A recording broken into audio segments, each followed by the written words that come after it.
Hello guys, welcome back to my channel. If you're new to my channel, hello and welcome to my channel. My name is Sama. I'm going to show you guys, in this video I'm going to show you guys some Bible verses you hardly hear a lot of our Nigerian pastors even talk about or address. And unfortunately, you know, a lot of people claim to be Christians, and they're actually not practicing Christianity. They are practicing Nigerian culture.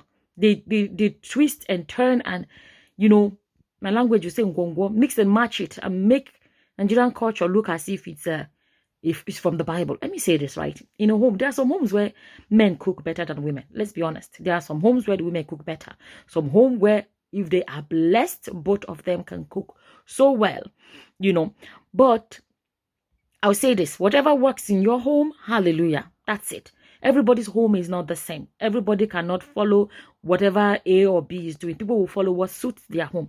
There are homes where the wives are full-time housewives and they can cope with this and cope. That's fine. But to come and tell somebody, okay, let me make it short.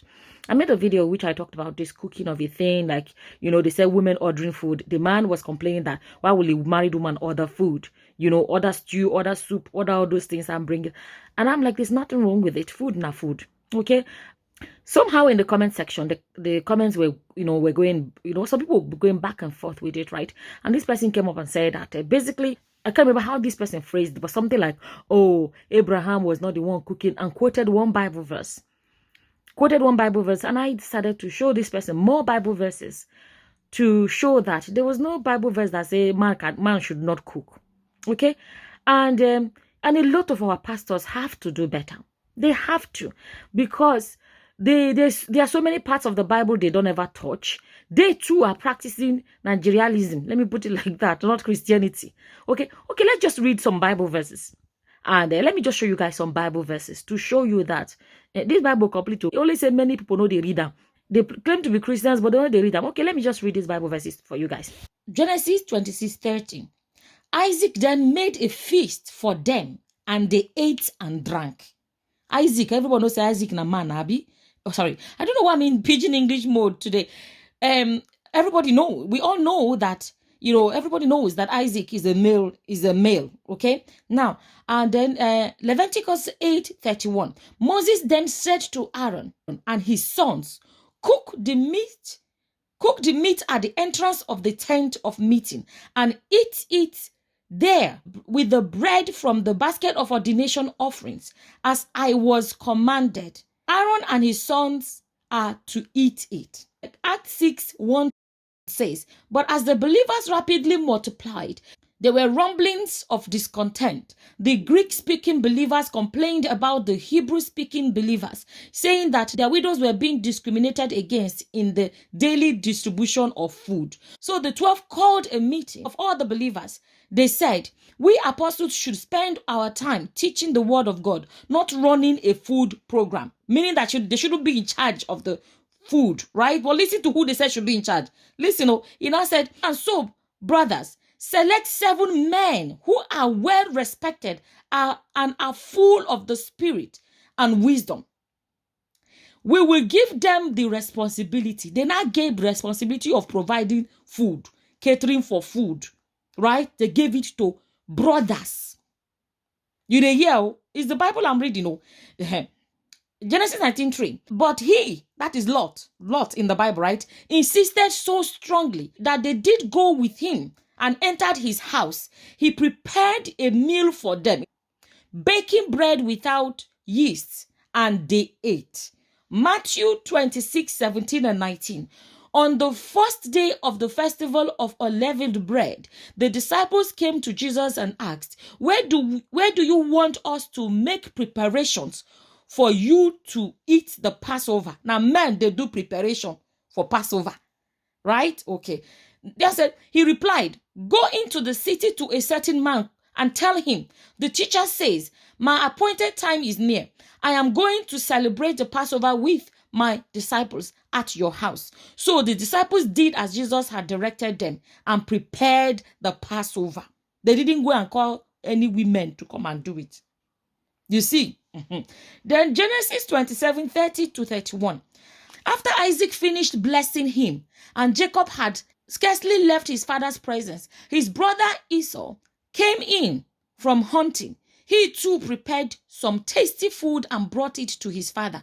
Then he said to him, "My father, please sit up and eat some of my game, so that you might give me your blessings." Now, man, kuko, okay. Then this one is Jesus. So he took bread in Luke 22:19. He took bread, and when he had given thanks, he broke it and gave it to them. If he's our African, they will say, "Wait, now man go to share the thing. Now man go there in charge of bread." They don't go let man there in charge of bread. Jesus himself was in charge of bread. Okay. Matthew 14:16. But Jesus said, "They need not go away. You give them something to eat." He was saying that to his disciples. He didn't tell them, "Go and call women to come and give them something to eat." You know, these are just some Bible verses. I just wanted to bring it up to show us that some of the things we beat around the bush about, they are unnecessary. You know, even the video in which I was discussing this thing. Sorry, guys. Even the video in which I was discussing this thing. Some people don't seem to get it. You see, you hear some men are quick to say, our mothers did this. Our mothers did that. There are many things that our mothers did. What about what our forefathers did? Our forefathers used to go into the bush. I made a post addressing all these things, but somebody said I should put it in a video. So now the video will be this, so, right? Our forefathers were going into the forest to go and hunt for meat. If they are lucky, they will hunt this meat and bring home. If they are not lucky, the meat itself go hunt them. The hunter becomes the hunted. Some of our forefathers did not come home because the meat they went to hunt ended up using them go for meat.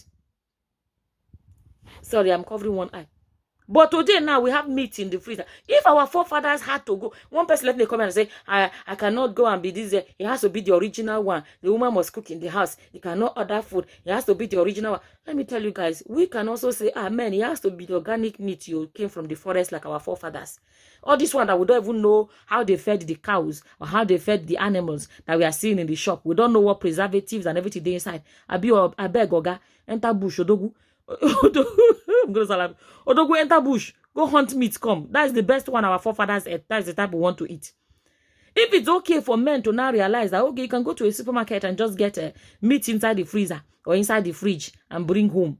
If we can accept that today, why can't we also accept that, okay, our foremothers were staying in the kitchen and cooking for 10 hours, cooking for how many? Do you know how they used to cook in old days?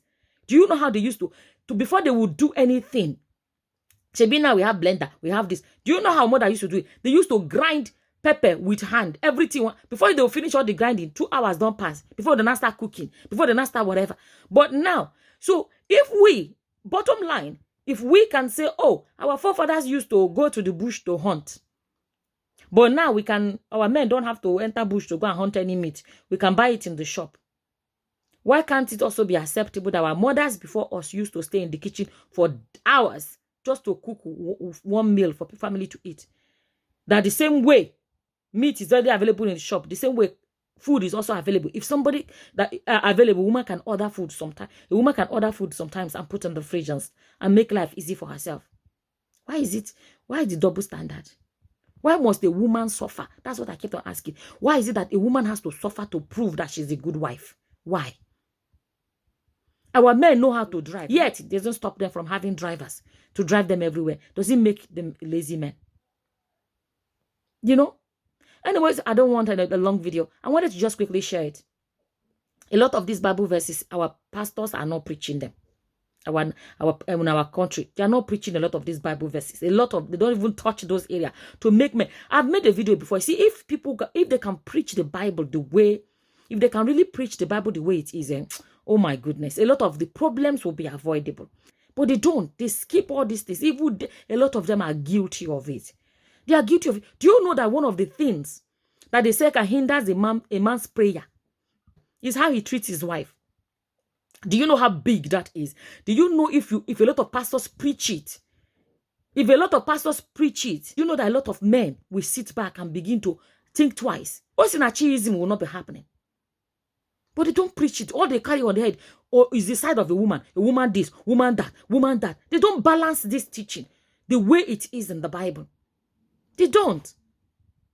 They don't. And some of these Christian men, Let me call that church-going men. They actually continue to oppress their wives, and they think it's biblically okay because a lot of these pastors do not tell them the truth about what's in the Bible. They don't. Tell a man that your prayers will be hindered because of your wife and see whether he will not sit up. You know, this video is going to end up being long, and I don't want it to be a long one. I'll leave it here. I'll leave it here.